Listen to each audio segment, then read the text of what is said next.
rails were sagging a little bit, and I was cutting a little too deep, especially as I was leaning over.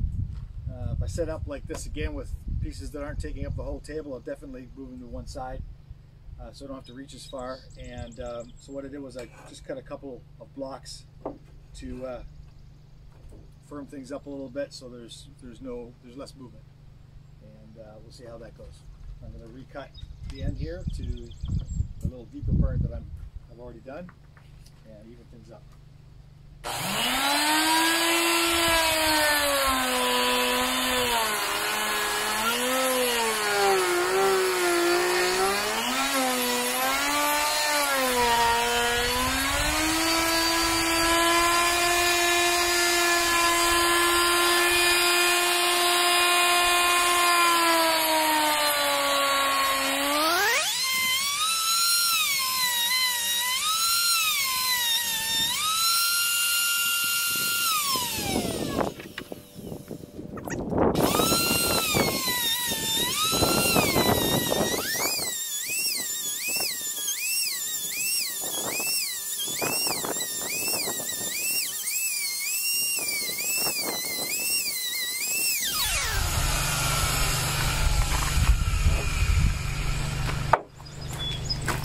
So that was a lot better with the blocks. I'm going to cut a couple more just to make things extra stable, and flip these over, do the next side, bring them closer so it's a little more comfortable, and yeah, we'll carry on.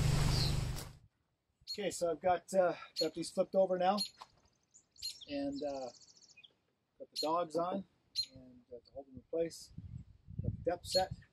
Got my extra braces for the so that the pipes don't sag, and we'll make our pass on the other side now.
I've got to go a little lower.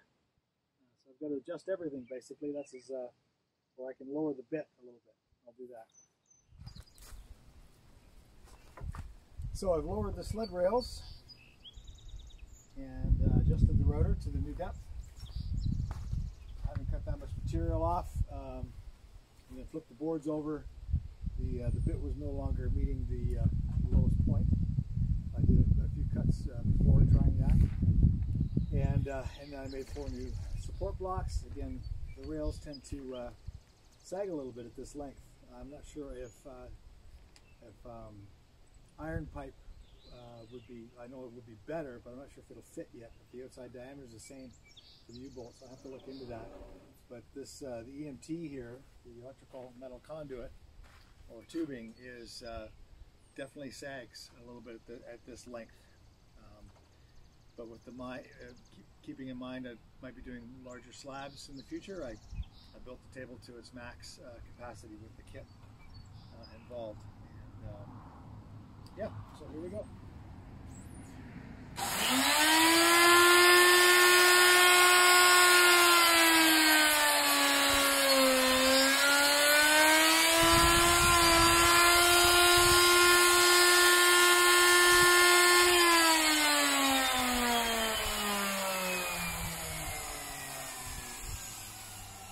Feels a little deep. Let's double check my setting here.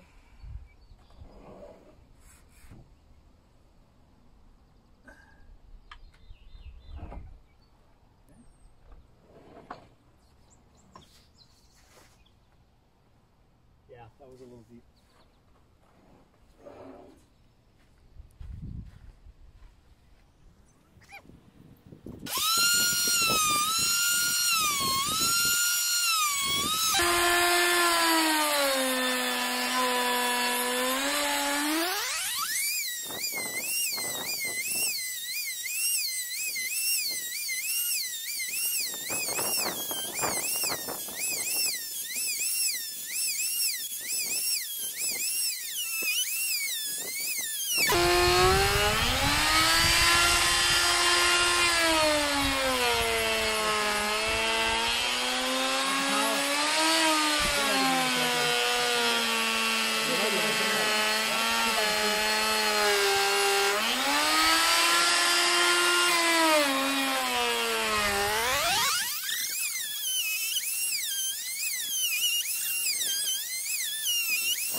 Well, that's a lot of shavings.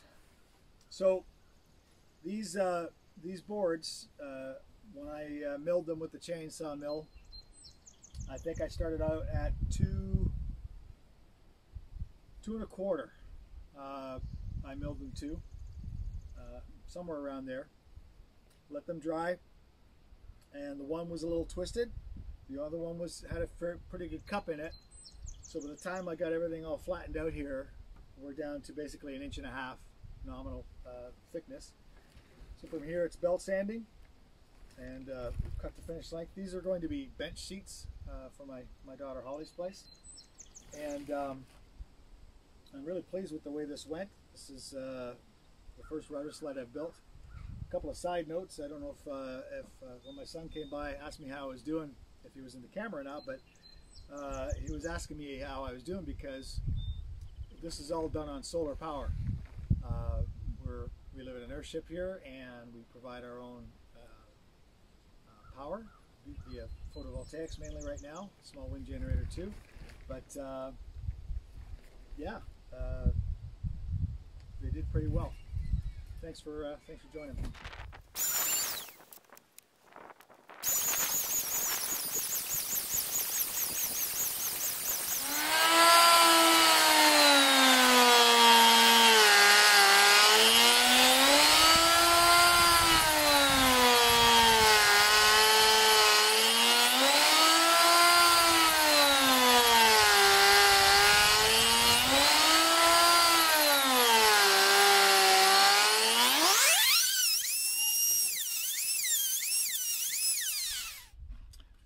So we've gotten the first 2 passes done, the first pass done on each of the bench backs now.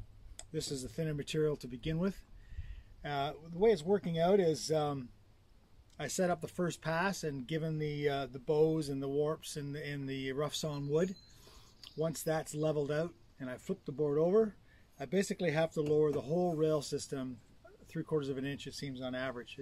That's what it worked out for both the seats and now the backs. So I'm about to take the last pass with the router sled on the bench backs.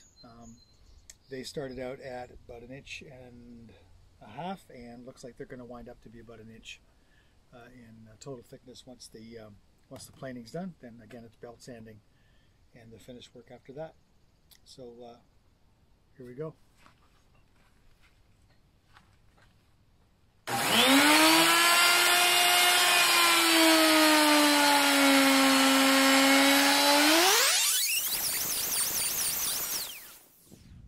So basically, the technique I'm using on this, if you want to call it technique, as I'm progressing along and I make a pass, I basically move my rail hand about 3/4 inch over, which is half the thickness of the 1.5 inch router bit, the planing bit, and then this roller comes up to that hand, and as I'm pushing the tool forward, the router bit's rotating this way, and it's pulling the sled this way, so that prevents it from biting in.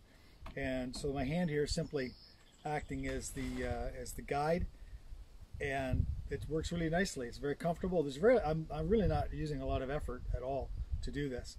And what I did the last couple passes was I progressed down this way, and then I set up the next pass, and then I came back this way. Only this time I'm pulling the tool and guiding with this hand. So pull, move over, pull, move over, and it works really nicely. Check it out.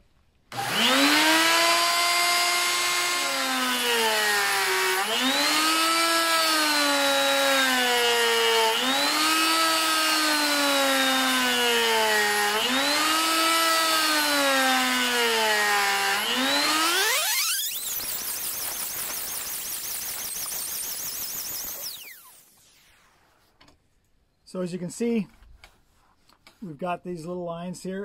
It doesn't feel that rough. A 50 grit on the belt sander will remove these lines very quickly, and then go up from there. So here we are. I'd like to make a little shout out for a couple of things. One is Lee Valley Tools. That's where this router sled kit came from. I ordered it, gosh, about three weeks ago or so, and they said it was on back order till beginning of August, end of June, beginning of August. There's a lot of live edge work going on these days, and the tools for this work has become very high demand. And surprisingly, the kit came last week. So I was really surprised and pleasantly surprised. But then I had to, all of the hardware, the pipe and stuff that doesn't come in the kit, no problem. But then I had to try and find the bit.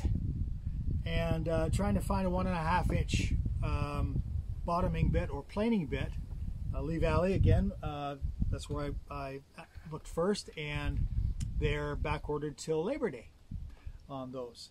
And so I called around, and another place I like to go besides Lee Valley is Atlas Tools down on Islington in Toronto, just barely north of the QEW, and that's a candy store for tools, main brand tools. You know, all your Milwaukee, Bosch, power tools, stuff like that.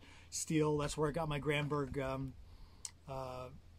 chainsaw mill, the Alaskan mill. I got that there. And so I called them up, and they had a couple in stock. So that's where the bottoming bit comes from, and we'll be looking at getting a larger capacity for the Alaskan mill. Right now, I can only do an 18-inch wide board with a 24-inch blade, 24-inch bar on my saw, my steel 034, the oldie but a goodie.